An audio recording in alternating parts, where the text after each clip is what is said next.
Queridos, que alegria poder estar aqui. Eu poderia copiar aqui o pastor William Salgado, dizendo meu sonho era poder pregar aqui um dia, na Igreja Batista em Paraúna. Mas aí o Wagner chamava só o pessoal aí, o medalhão e tal. Mas, enfim, chegou a minha vez, né? Quando ele falou comigo, eu cantei, né? Hoje o meu milagre vai chegar. Então, chegou o dia de nós podermos estar aqui celebrando ao nosso Deus. E, de fato, queridos, é uma grande alegria podermos celebrar mais esse aniversário e ver tudo aquilo que Deus está fazendo. E eu vi que essa igreja, queridos, de fato, ela é uma igreja abençoada. Porque quando vem alguém aqui na frente dar um testemunho de que, por ver os crentes jogando bola e não brigando, não xingando, eu falei, que coisa boa, essa igreja é diferenciada mesmo. Porque mesmo no futebol de crente, uma vez, uma historinha aqui rápida, lá em Catalão, campeonato entre as igrejas evangélicas, e a nossa estava lá, a Igreja Batista estava junto lá. E aí o jogo lá vai cá e tal, e um diácono, não vou falar o nome dele aqui, que vai que alguém conhece, né? E aí o diácono está jogando lá e tal, e aí fizeram uma falta nele, o juiz marcou, e aí ele foi para cima e brigou e tal, e aí o juiz falou, se você continuar assim, eu expulso você. E aí o diácono, cabelo branco, foi lá e disse, expulso então. Aí o juiz foi, puxou o cartão, você está expulso. E aí ele lá no meio do campo e tal, disse, mas eu não saio daqui, e vou ficar. Aí eu tive que entrar, olha só que papelão. Eu, pastor da igreja, tenho que entrar lá no campo para poder puxar o diácono, tirar o diácono lá. Então, assim, quando eu ouvi o testemunho, falei, gente, que coisa maravilhosa. Ele foi tocado ao ver o testemunho do povo jogando bola, né? Glória a Deus. Parabéns aí por essa igreja. E aí já se vão, então, esses 27 anos pregando o Evangelho. Trago um abraço do nosso presidente, o pastor Alonso, pediu para que transmitisse esse abraço aqui. E todos os nossos líderes. Essa festa não é festa somente dos irmãos, mas é festa também de todo o povo batista em nosso estado. Queridos, um tema muito interessante. Qual é o tema para esse ano? De dentro para fora. Tema muito interessante. E eu quero reforçar aquilo que pastor Milton Monte falou hoje sobre a igreja para fora. A missão da igreja, o chamado da igreja, isso precisa ficar muito claro, é um chamado para fora. A própria palavra grega, eclesia, vai dizer, são os chamados para fora. Faz parte, então, da essência da igreja, este movimento para fora. Quando Jesus está voltando aos céus, ele diz, vão e façam discípulos. A igreja, ela vive esse movimento de dentro para fora. Ela é uma das poucas instituições que não vive para si mesma, mas vive para o outro, vive para fora. Então isso precisa ficar claro. E quando a igreja ela perde essa visão para fora, ela perde a vitalidade dela, ela perde a força dela. Quando a igreja começa a olhar e focar somente para dentro, pode ter certeza, vai entrar em um processo de enfraquecimento, vai entrar naquele processo de perda. O culto vai sendo uma rotina, comunhão vira clube quando existe a comunhão, doutrina, e tem acontecido isso em muitas igrejas batistas, doutrina vira tradicionalismo, vira legalismo, isso tudo porque a igreja perdeu a visão para fora. Ela começa a olhar e se concentrar somente para dentro. Então é preciso ficar claro, a missão da igreja é para fora. Mas eu faço um alerta. Tem algumas igrejas em nossos dias que elas até entendem esse papel de ir para fora. Mas o que eles estão mostrando para fora é um desserviço ao Evangelho. Existem igrejas que estão na mídia, em canais de televisão, na rádio, nas mídias todas, eles estão ali. Só que ao invés de contribuir, ao invés de ajudar, estão atrapalhando. E aí as pessoas olham e dizem, é isso que vocês têm lá dentro? Ao invés de ajudar, estão atrapalhando. Igrejas que estão gerando escândalo ao Evangelho. E aí quando a gente olha para isso, é melhor não ir para fora do que levar coisas que ao invés de abençoar, vai contaminar. Tenho certeza que você já ouviu alguém dizendo, quando você foi convidar para um culto, ou até mesmo falar de Cristo para essa pessoa, alguém diz para você, não, você é crente faz isso, faz aquilo, tem aquela igreja, tem aquele pastor, porque são essas igrejas que estão indo para fora, mas o que elas estão levando para fora não ajuda em nada, e na verdade não é o cumprimento da missão que Jesus deixou. Por isso, antes de pensar, vamos lá para fora, vamos pensar como que está dentro. E aí, como está o dentro? Ou como deve ser o dentro para que possamos, então, ir para fora? É preciso ir de forma saudável. É preciso ir de forma correta. E aí, o dentro saudável vai produzir o fora abençoador. A missão não vai ser um peso, mas na verdade vai ser um transbordar da saúde da igreja. Mas o que é que faz uma igreja ser saudável por dentro? E eu queria que você abrisse a sua Bíblia em Atos capítulo 2, versículos 42 a 47, e nós vamos encontrar aqui o que precisa estar presente para que uma igreja ela seja então saudável e ela possa então fazer esse movimento de dentro para fora, abençoando pessoas, abençoando vidas e não contaminando. Atos capítulo 2, a partir do versículo de número 42, e nós vamos até o versículo de número 47. Qual é o contexto desta passagem? O contexto, o Espírito Santo havia descido a partir do versículo 1, depois você pode ler em casa. E o povo, quando viu aquilo acontecer, ficou achando estranho e disse, olha, vocês estão bêbados, porque aconteceu algo que depois o pastor Wagner explica a você, se tiver dúvida. O povo começa a falar em outras línguas e, na verdade, em outros idiomas. Eles estão glorificando a Deus em vários idiomas, e ali as pessoas não entendem o que está acontecendo. E Pedro, então, discípulo, Pedro, apóstolo, levanta e ele prega o Evangelho, ele fala sobre Cristo, ele explica o que estava acontecendo ali. E ocorre algo muito especial. Quando Pedro está terminando essa mensagem, as pessoas dizem, o que é que nós vamos fazer? Elas reconheceram o seu pecado e queriam, então, mudança de vida. E Pedro, então, diz, olha, vocês precisam se arrepender, crer em Jesus, serem batizados e tudo mais. E naquele dia, então, quase 3.000 pessoas foram batizadas, diz o versículo de número 41. E logo depois, então, Lucas, o autor deste livro, ele vai relatar como era o estilo de vida desse povo, desses cristãos. Como que eles, então, caminhavam, como era a vida dentro. E é algo interessante, porque nesse texto a gente vê o dentro e vê o resultado que acontecia fora.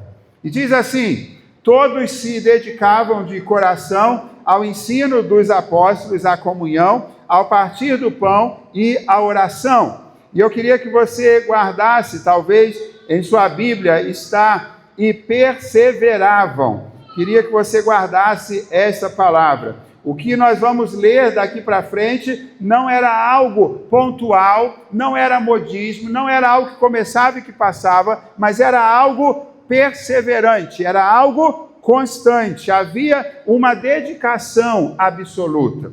Versículo 43, em cada alma havia temor, e muitos prodígios e sinais eram feitos por intermédio dos apóstolos. Todos os que creram estavam juntos e tinham tudo em comum. vendiam as suas propriedades e bens, distribuindo o produto entre todos, à medida que alguém tinha necessidade.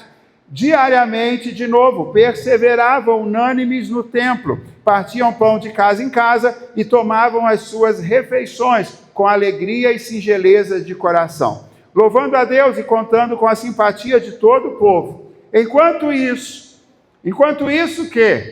Enquanto a igreja vivia da forma como está no verso 42 até o 46 e o comecinho do 47, enquanto isso, acrescentava-lhes o Senhor dia a dia os que iam sendo salvos.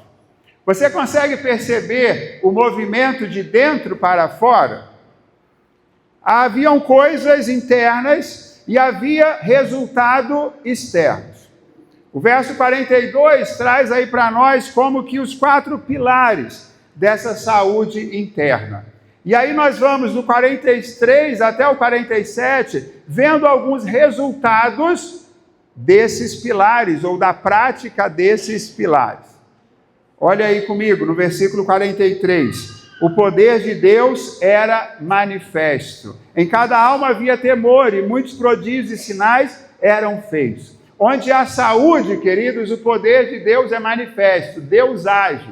Se há saúde espiritual, Deus vai agir. Versículos 44 e 45, as necessidades eram supridas. Eles vendiam seus próprios bens, distribuíam entre todos à medida que alguém tinha necessidade. Havia necessidade na vida de uma família, os outros juntavam. O que é que nós podemos vender aqui para poder abençoar? Alguém acha que isso nos nossos dias é algo tópico? Eu não acho tópico. Desde que a gente abra mão do nosso egoísmo e a gente tenha a visão de abençoar o outro, e vamos falar sobre isso mais à frente. Quando há, queridos, corações transformados, esse cuidado mútuo é algo natural. Versículo 47, a parte A, essa igreja cai na graça do povo. Essa igreja é simpática ao povo. Uma igreja autêntica, uma igreja saudável, ela cai na graça, ela conquista o coração de uma cidade. Como foi bom ouvir o testemunho do irmão atleta que viu lá que o povo estava tranquilo no jogo, né? Porque ele disse assim que há muito tempo eu e a minha esposa queríamos visitar a igreja.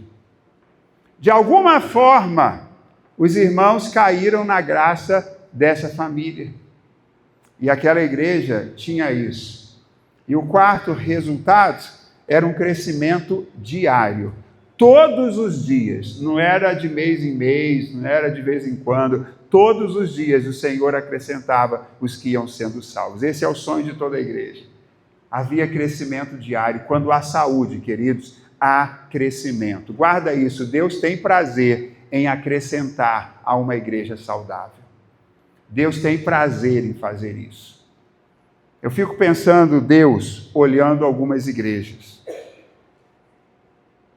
Eu não sei, talvez pode ser uma heresia que eu vou falar aqui, mas eu não sei se Deus tem alegria de ver algumas pessoas indo para certas igrejas. Porque não há cuidado, porque não há palavra. E há muitas pessoas que chegam, e do mesmo jeito que chegam, elas saem.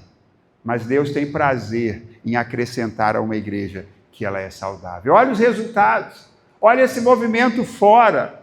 Mas o que é que tinha dentro? Vamos então olhar os 4 elementos que estão no versículo de número 42, e abra aí novamente. Qual é o elemento número 1 que está presente aí? Eles perseveravam no ensino dos apóstolos. Em algumas versões, na doutrina dos apóstolos. O que era o ensino dos apóstolos? O que era a doutrina dos apóstolos? Nada mais do que a pessoa, a obra e os ensinamentos deixados pelo Senhor Jesus. Era o evangelho na sua plenitude, na sua profundidade. Eles perseveravam nisso. Eles não andavam segundo as próprias opiniões e pensamentos, mas eles andavam segundo os ensinos de Jesus. Uma igreja saudável é uma igreja ensinada e uma igreja fundamentada na verdade que é o Senhor Jesus e a sua palavra. Não em meras opiniões humanas ou pensamentos humanos ou filosofias e tradições vãs.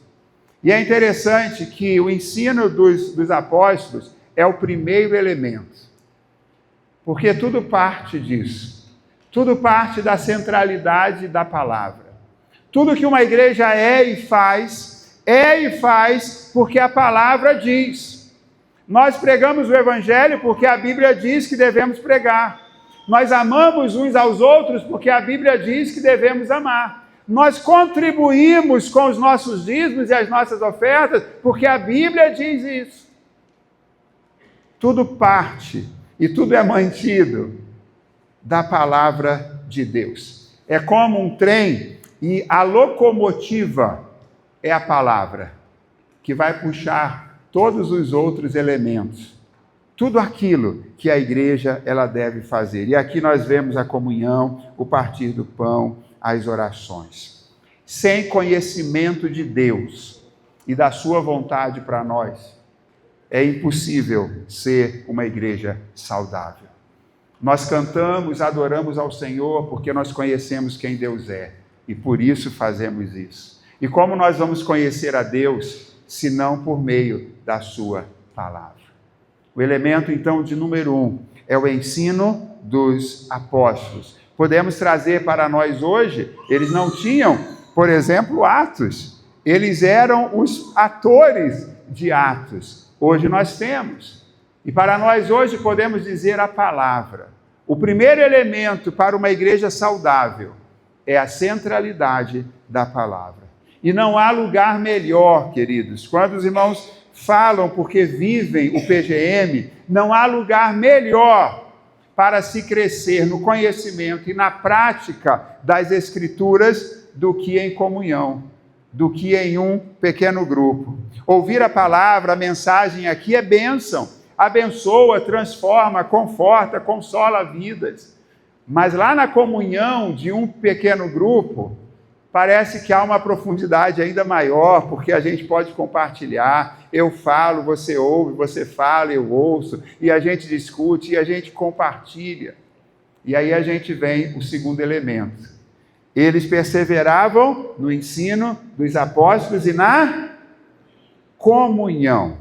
Koinonia, que vocês conhecem bem, não é o simples estar junto, não é somente ser membro da mesma igreja, não é sentar ao lado, não é sentar em uma mesma mesa, mas na verdade é compartilhar vida. Por aquilo que Cristo fez na cruz, nós somos um só povo, uma só família, temos uma mesma fé. E aí o versículo de número 42, melhor, o versículo de número 44, ele vai dizer, todos que creram estavam juntos e tinham tudo em comum. Se você for em Atos capítulo 4, versículo 32, vai amplificar isso um pouquinho, porque ele vai mostrar o seguinte, ninguém dizia que coisa alguma era sua própria. Lembra do casamento? Quando você casou, você deve ter ouvido do seu pastor, ou você viu isso na prática, de que quando você casa, você deixa de dizer meu, e tudo passa a ser nosso. Nós deixamos de ser duas pessoas e passamos a ser uma só pessoa. Era assim que eles viviam lá. Não era meu carro, era nosso carro, era da comunidade. Não era minha casa, não eram os meus bens.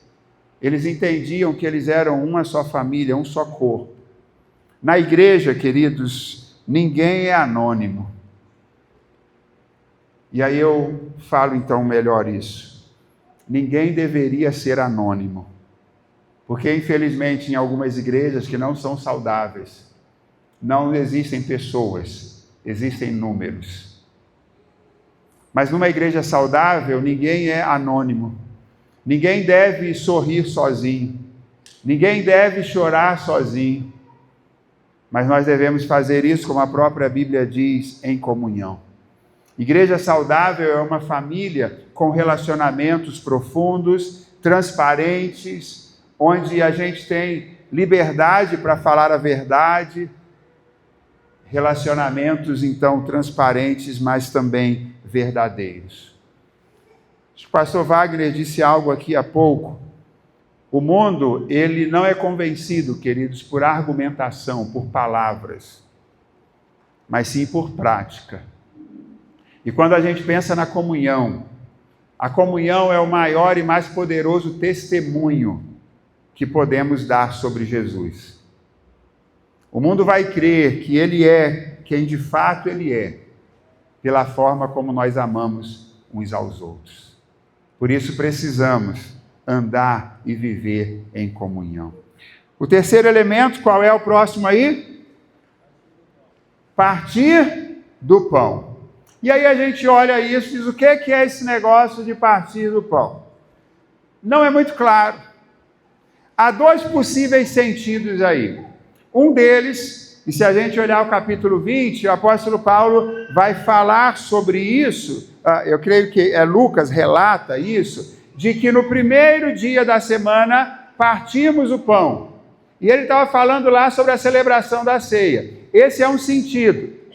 Alguns entendem de que quando aqui Lucas escreve, agora em Atos 2:42, ele está dizendo de celebração da ceia, de que eles perseveravam na celebração da ceia. Eu creio que aqui vocês devem fazer a ceia uma vez no mês, certo? É isso, Wagner? Uma vez no mês, uma vez no mês. Lá no começo, aqui em Atos 2, era todo culto, toda reunião. Eles falavam sobre Jesus, quem Ele é, o que Ele fez, o que Ele ensinou, e celebravam a ceia, relembravam o sacrifício de Cristo.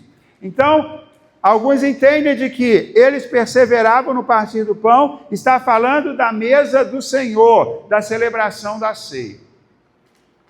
Eu acho que tem sentido, mas eu prefiro pensar nesse partir do pão, ligado lá ao versículo de número 46, que eles partiam o pão de casa em casa. E aí é um segundo sentido, que é o sentido de refeições compartilhadas. E eu gosto de ampliar isso um pouquinho para necessidades supridas. Tipo que nós lemos, que eles vendiam os seus próprios bens para abençoar os outros. E isso era de acordo com a necessidade. Não era de acordo com aquilo que se tinha. Então vamos imaginar, olha, entrou hoje de oferta 10 mil. Vamos dividir isso aqui. Não, era o contrário. Era qual é a necessidade?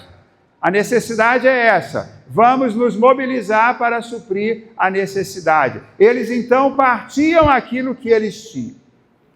E aí, pensando nessa palavra e orando sobre isso, eu lembrei de uma coisa. 1 Coríntios capítulo 3, versículo de número 16. Abre aí para mim. 1 Coríntios capítulo 3, versículo 16. Ou melhor, 1 João capítulo 3, versículo de número 16. João capítulo 3, versículo 16, todo mundo sabe de cor. 1 João capítulo 3, versículo 16, talvez você nem se lembra do que está escrito lá. Vamos ler junto aqui? Vamos? Desta forma, conhecemos o que é o amor. Jesus Cristo deu a sua vida por nós e devemos dar a nossa vida pelos nossos irmãos.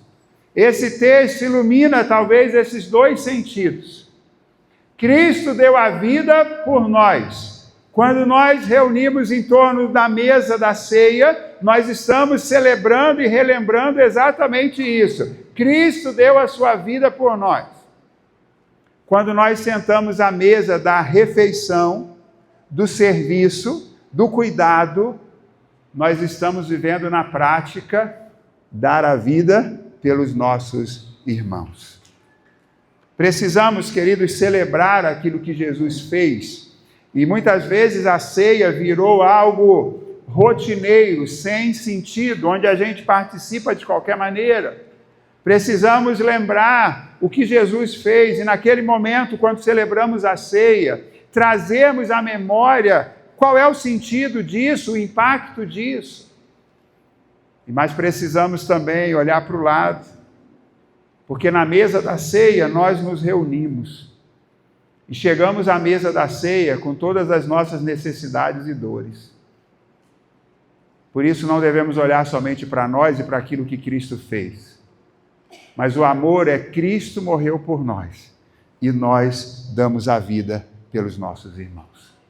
Partir do pão tem a ver também com servir o outro, com cumprir o mandamento de estender a mão. Nesse texto, o próximo versículo diz que se alguém vê o irmão em necessidade e não estende a mão e não parte o pão, como estará nele o amor de Deus? Precisamos, como igreja saudável, ser essa igreja que parte o pão. E qual é o último elemento? Qual o último elemento aí do versículo 42? E nas orações. E aí, queridos, o original vai ser plural mesmo, nas orações. Haviam momentos específicos, regulares, havia aquele momento oração intensiva, né? Que é aquela oração 6-7, não é isso? Tinha a oração intensiva, tinha as vigílias, como nós teremos na sexta-feira no Acambago, e passaremos a noite inteira em oração e clamando ao Senhor.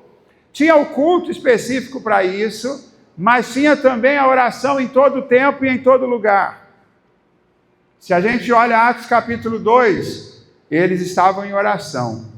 Atos capítulo 1, eles estavam em oração. Atos 4, eles estão em oração. Atos 12, eles estão em oração. E sabe por que eles oravam em todo tempo, em todo lugar? É porque eles entendiam que a oração era o oxigênio. Oração não era aquele recurso de emergência. Oração era aquilo que eles dependiam para viver aquilo que o Senhor tinha para eles. Eles entendiam, como Jesus disse, que sem o agir do alto, nada eles podiam fazer. Eles entendiam isso. Quando acaba assim, é porque acabou o tempo, gente, tá? Mas segura um pouquinho mais aí, tá? Coloca um pouquinho mais de pilha aqui para mim. E aí, eles entendiam que eles não podiam nada pelas próprias forças, mas eles dependiam de Deus. E é isso que a gente fala quando a gente não ora. A gente diz, Deus, nós não precisamos do Senhor, nós sabemos e podemos fazer. Mas quando nós oramos, nós estamos dizendo, Deus, nós não podemos, mas o Senhor pode, o Senhor sabe fazer. Uma igreja saudável, ela tem esse elemento da dependência de Deus. Queridos, como nós iremos ao mundo sem estarmos antes diante de Deus? Perguntando para Deus o que é que o Senhor quer que eu faça, a quem eu devo abordar, como eu devo fazer, como nós vamos enfrentar as lutas da missão e da própria vida, sem nos fortalecermos em Deus. Como que vamos vencer os desafios da vida sem oração? E nós vínhamos no carro agora, o missionário Peter e eu falando sobre isso, de que infelizmente os cristãos de hoje não acreditam que a oração pode fazer a diferença. E eu vou mais. Eu afirmo que você não acredita se você não tem uma vida ativa de oração. Você pode dizer para mim, ficar a noite inteira dizendo que você acredita que a oração faz sentido e pode fazer a diferença. Mas se você não mostra para mim que você de fato ora, dedica tempo orando, você está mostrando com as suas atitudes que você não acredita nesse negócio. Eu não sei, e vou falar uma coisa aqui.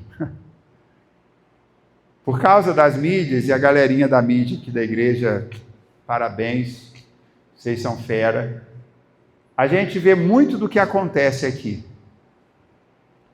Mas eu ainda não vi nenhum dia da oração intensiva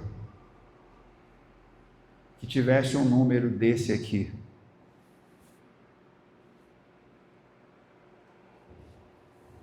Será que de fato cremos que a oração faz a diferença? Aquela igreja perseverava no ensino dos apóstolos, na comunhão, no partir do pão e nas orações.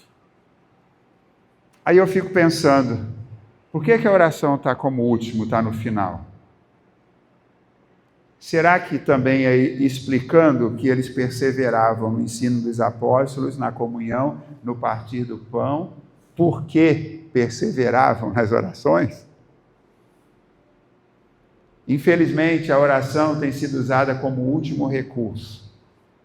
Mas não entenda que essa ordem, ser o último elemento, que tenha que ser o último. Na verdade, a oração deve ser o primeiro recurso. E nós? E eu termino trazendo algumas coisas para eu e você, e de maneira especial para a Igreja Batista em Acreúna. Voltem à profundidade da palavra. Ou voltem à palavra com profundidade. Que essa igreja seja marcada, conhecida como uma igreja que ama, estuda, ensina e principalmente vive essa palavra. Eu sei que vocês têm muita gente boa aqui que ensinam a Bíblia, e glória a Deus por isso. Não se contentem com ensinos rasos, com ensinos que não estão de acordo com a Bíblia. Faça como os irmãos bereanos, que ao ouvirem alguma palavra, veja na Bíblia se é assim mesmo. E digo a você uma coisa, cuidado com aqueles que você ouve fora daqui. E eu poderia dar alguns nomes aqui. Cuidado com quem você ouve entre um domingo e outro. Porque, infelizmente, hoje, nós pastores, pastor Wagner tem vários pastores auxiliares, que são aqueles pastores que vocês ouvem durante a semana. Cuidado, porque tem gente que está na mídia e todo mundo diz é uma bênção, mas está falando heresia, está falando besteira, porque não fala a palavra. Tenha fome pela palavra, invista em conhecer a Bíblia, que cada PGM seja uma escola de Bíblia, onde todos crescem na palavra. E aí eu pergunto, você conhece a Bíblia? Você estuda a Bíblia diariamente? Qual foi a última vez, não sendo um culto, que você leu a Bíblia? Você tem lido a sua Bíblia em casa? Quantas vezes você já leu a Bíblia toda? Aqui em Acreúna eu sei que não tem isso, mas em algumas igrejas por aí, tem vários crentes, às vezes até crentes antigos, que nunca leram a Bíblia toda. Ah, precisa ler a Bíblia toda para ser salvo, ou para isso, aquilo outro? Não, não é isso. Mas é porque se em tantos anos de vida você não leu a Bíblia toda, é que você mostra que você não tem esse desejo pela palavra, de conhecer essa palavra. Então voltem à palavra com profundidade. Segunda coisa, cultivem relacionamentos verdadeiros. Que essa igreja, ninguém se sinta anônimo, ninguém se sinta excluído, não cuidado, mas que, como foi dito aqui, que cada membro tenha alguém com quem contar, no momento bom e no momento mau. Abra sua casa, e aí quando a gente pensa em partir o pão, valorize a mesa. Infelizmente, as igrejas estão deixando aqueles momentos de encontro, de comer em volta da mesa. Às vezes passa ano e ano e ano, e irmãos não se visitam, não vai um na casa do outro poder almoçar e ter um tempo juntos. Valorizemos a mesa da comunhão, a mesa do cuidado. Como nós vamos servir uns aos outros se nós não nos conhecemos? Se não temos relacionamentos verdadeiros? A mesa da ceia é lugar de graça, é lugar de vida. Mas a mesa da refeição também é lugar de graça, é lugar de vida, é lugar de discipulado. O missionário Brendo, que está lá em Morrinhos, que é um dos discípulos do pastor Wagner, ele começou lá um tempo atrás um movimento na mesa com o Senhor, que é um momento de discipulado ao redor da mesa. E ali em torno da mesa eles abrem a Bíblia, eles compartilham a Bíblia, ali eles crescem. Valorizem a mesa, esse tempo juntos, esse tempo de serviço. Ao ver o irmão em necessidade, estenda a mão, sirva, faça algo. Talvez você vai ter o privilégio de ser resposta à oração. E sejamos então uma igreja de joelhos dobrados. Que essa igreja possa ser uma igreja marcada por um povo que ora. Que as maiores reuniões sejam aquelas de oração, de busca, de clamor a Deus. Não porque o pastor disse, não por uma obrigação, mas por uma necessidade, por ser prioridade, por saber que eu preciso disso. Sabe uma coisa que eu tenho pensado para mim? Quando a gente passa depois dos 20 anos, a gente tem que cuidar mais da nossa saúde, né? E aí eu estou naquele propósito de academia, de tudo mais, de cuidar, né? Cheguei aqui tomando ali o meu whey e tal, essa coisa toda. E aí eu fiquei 2 meses parado na academia. Fiquei parado, viajando e tudo mais, não deu para ir. E aí eu disse, quando terminar a Assembleia da Convenção, eu volto. E aí, para eu não perder e não quebrar minha palavra, na segunda-feira após a Assembleia, eu voltei. E eu tenho ficado firme nisso, sabe? Mas aí teve um dia que eu fiquei pensando. Terminando o dia, eu lembrei que eu consegui, apesar de todos os compromissos, eu fui para a academia. Mas eu lembrei que eu não tinha tido meu tempo devocional com Deus. A academia estava sendo prioridade,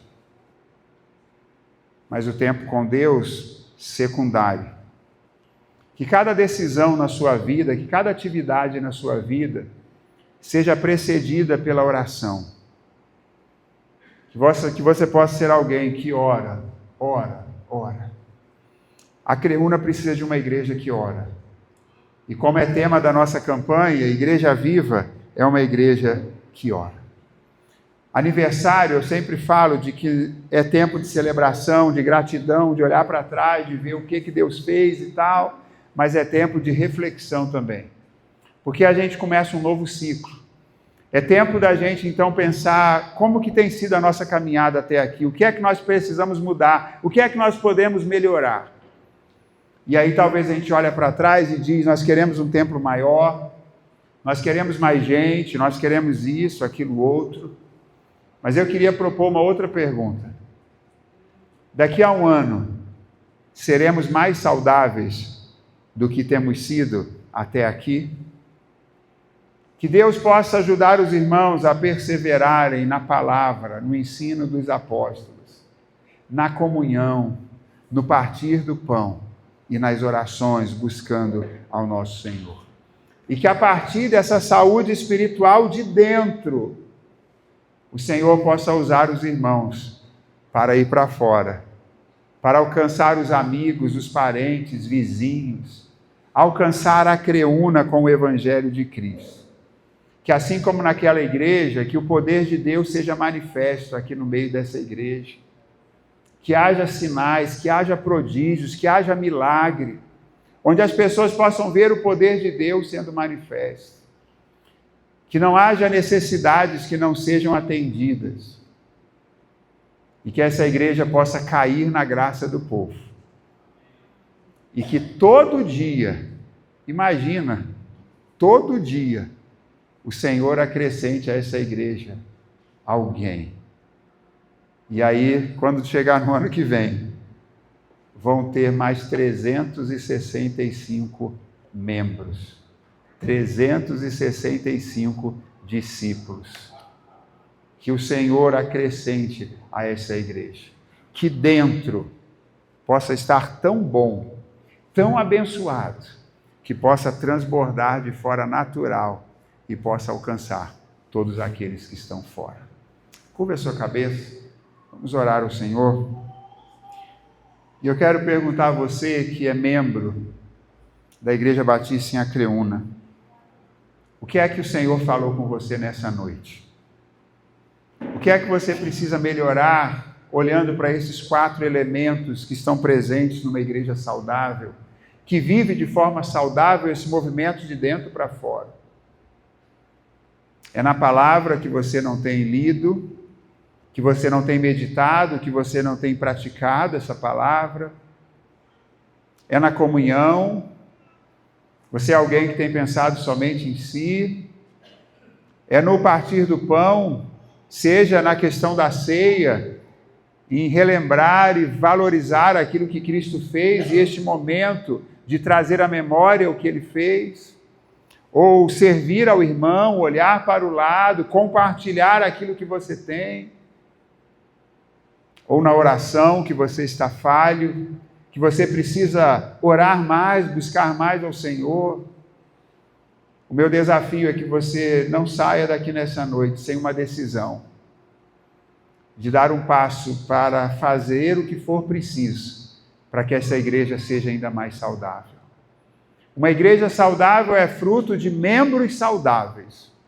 Por isso, a sua saúde espiritual compromete ou ajuda a saúde espiritual da igreja. A vida que você vive afeta a vida da igreja. Então, o que é que você precisa melhorar? O que é que você precisa mudar na sua vida? Tome a sua decisão. Agora, talvez tenha alguém aqui, eu não conheço a todos, mas talvez alguém que foi convidado para essa festa, mas que ainda não faz parte dessa igreja. Essa igreja não é uma igreja perfeita, mas é uma igreja que tem buscado caminhar com o Senhor. Tem sido uma igreja que tem buscado melhorar. E nessa igreja tem vaga para você. Esse é um povo que foi regenerado pelo Senhor Jesus. É um povo que crê em Jesus como Senhor e Salvador da sua vida, porque eles olham para eles e eles dizem: miseráveis, pecadores nós somos. E eles clamaram a Jesus. E Jesus salvou essa turma, transformou o coração, a mente dessa turma. E aqui eles estão, pregando esse evangelho de transformação. E você foi convidado aqui porque você é amado por essa igreja. E o meu convite é, se você quer fazer parte dessa igreja, creia em Jesus como Senhor e Salvador da sua vida. Creia que Ele morreu na cruz, pagando o preço pelos seus pecados. Que Ele foi sepultado e ao 3º dia Ele ressuscitou. E todo aquele que nele crê tem salvação, tem vida eterna com Ele. Ele pode transformar também a sua vida. Tome essa decisão de seguir a Jesus. Fale com quem convidou você. Fale com o pastor Wagner depois desse culto. E essa igreja vai te ajudar nessa caminhada com Jesus.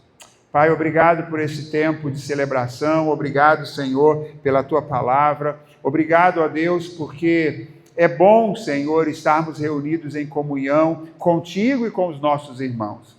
Agora, Pai, nós pedimos por essa igreja. Temos visto, ó Deus, a Tua boa mão sobre esses irmãos a cada instante, a cada ano, Senhor, desses 27 anos. E nós pedimos agora, Senhor, abençoe esses meus irmãos nesse novo ciclo, nesse novo tempo, Deus. Que eles possam, ó Deus, buscar ajustar o que precisa ser ajustado, mudar aquilo que precisa ser mudado, Senhor. Se posicionar, ó Deus, em um novo tempo, em uma nova postura, Senhor, para que essa igreja seja ainda mais saudável e ela possa viver esse movimento de dentro para fora, abençoando a tantas famílias, a tantas vidas, ó Pai. Abençoe pastor Wagner e todos os líderes desta igreja, para que eles possam continuar firmes, constantes, animados, ó Deus, em Tua obra, sabendo que no Senhor o trabalho deles não é em vão, Pai. Senhor, abençoe aqueles amigos que aqui estão, ó Pai, que ainda não tiveram essa experiência transformadora com Cristo. Que o Teu Espírito possa falar, possa agir, possa transformar e eles possam crer em Teu Filho Jesus e possam fazer parte dessa família também. Obrigado, ó Deus, mais uma vez por este tempo aqui juntos. Em nome do Teu Filho Jesus que oramos. Amém e amém, Pai. Deus abençoe. Mais uma vez, obrigado, pastor Wagner, irmãos, por esse tempo. E como eu sempre digo, quando eu passo aqui, é sempre uma alegria muito grande estar com vocês. E quando eu venho aqui, eu sempre lembro daquele dia especial, quando eu ajudei vocês, né, a vocês serem organizados como igreja. Eu fiz aquelas perguntas fáceis, tranquilas, né, e vocês tiraram nota 10, né? Foi maravilhoso, não foi? Só pergunta fácil que eu fiz. Aí, ó, viu?